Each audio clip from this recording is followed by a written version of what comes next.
તે આઈપીએસ અધિકારીએ તે યુવાન છે તેને 150 પટા ફટકાર્યા, તેને મુર્ગાના જેમ ઊંધો લટકાવી રાખ્યો, તેનો પગ પણ ફ્રેક્ચર કરવામાં આવ્યો, તેને ઢોર માર મારવામાં આવ્યો, તેને કરંટ આપવામાં આવ્યો અને તેના ગુપ્તાંગના ભાગે પેટ્રોલ છે તે પણ છાંટવામાં આવ્યું। આ ક્રૂરતા ભર્યો જે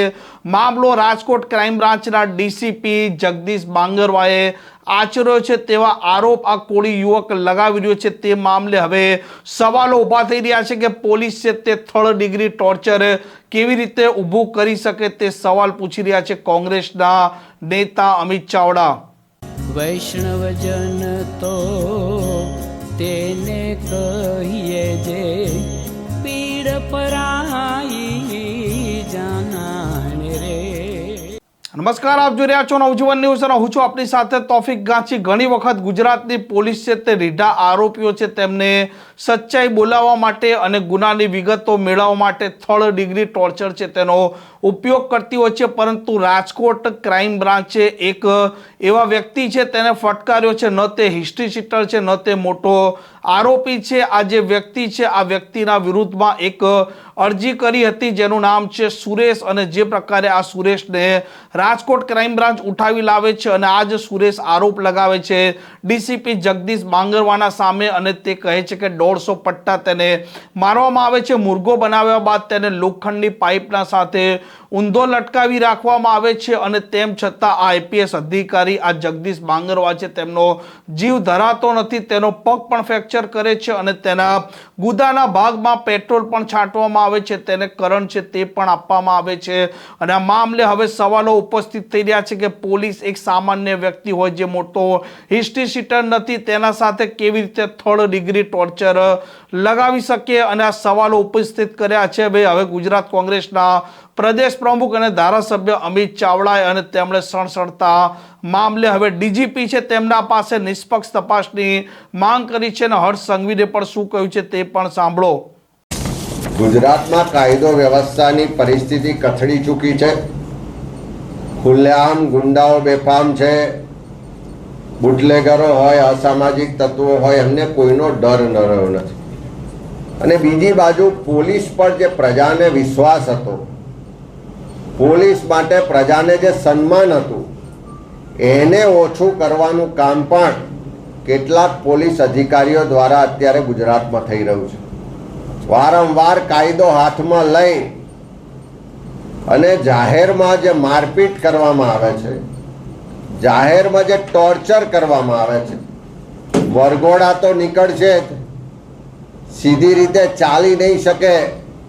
એવી જ્યારે રાજ્યના ગૃહમંત્રી જાતે જ બેજવાબદાર નિવેદનો કરતા હોય ત્યારે એમાંથી શીખ લઈને પોલીસ પણ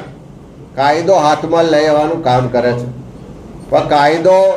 બધા માટે સમાન છે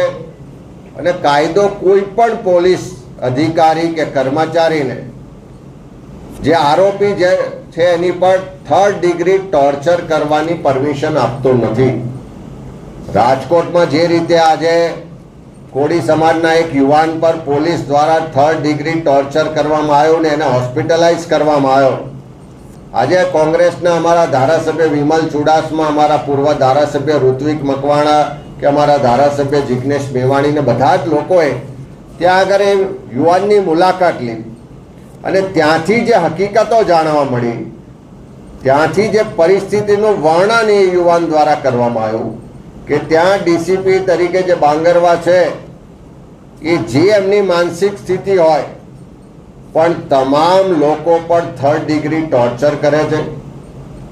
એટલે સુધી રજૂઆત થઈ છે કે એને ઇલેક્ટ્રિક શોક આપવામાં આવે છે,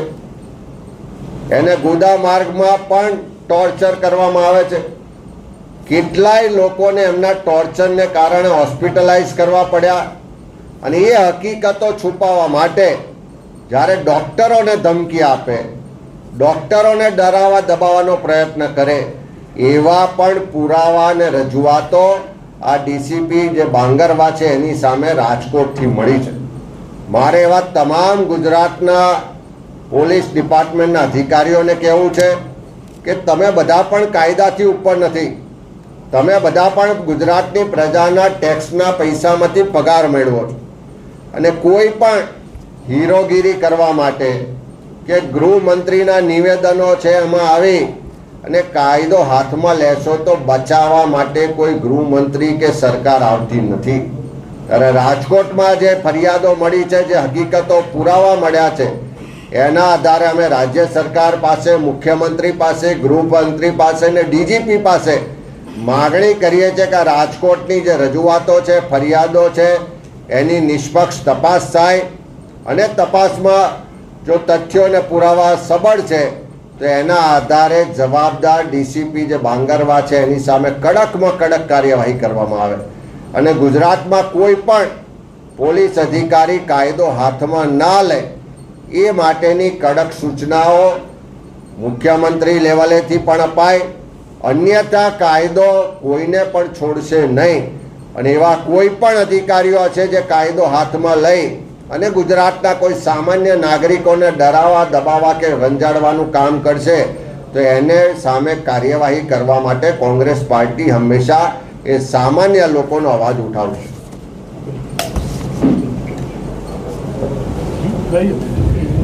આમ જે પ્રકારે કોળી યુવક સુરેશને માર મારવામાં આવ્યો છે અને જે પ્રકારે આ સમગ્ર ઘટનાનું તે વર્ણન કરી રહ્યો છે તે મામલે અત્યારે તે